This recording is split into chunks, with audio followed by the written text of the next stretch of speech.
Man pushes wife to have kids, breaks down after he's left as a SAH dad caring for them. Both parents need to do their best to be involved in raising their children and support each other through the process.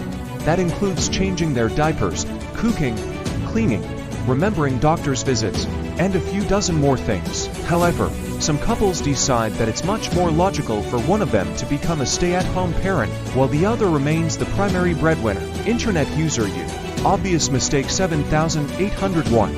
A new mom and neurologist asked the internet for advice after a huge argument at home. She shared how she lashed out at her husband after he suggested going back on his promise to be a stay-at-home dad. Scroll down to read the full story and to see how the AIDA community interpreted the situation. Bored Panda has reached out to the author, and we'll update the article as soon as we hear back from her. One working mom turned to the internet for help after her husband broke down and admitted he doesn't want to be a stay-at-home dad.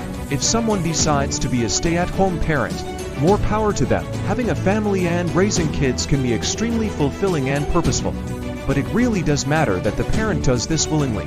They have to choose it. Someone who's forced into it, with little to no support, will likely end up resenting their partner in the long run, especially if they have no experience.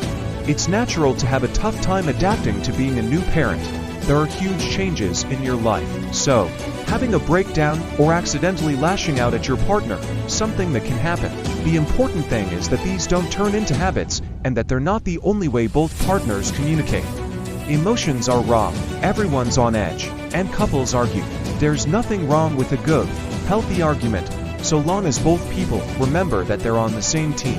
Actually talking about these problems and getting them out in the open is far better than keeping them hidden where they fester.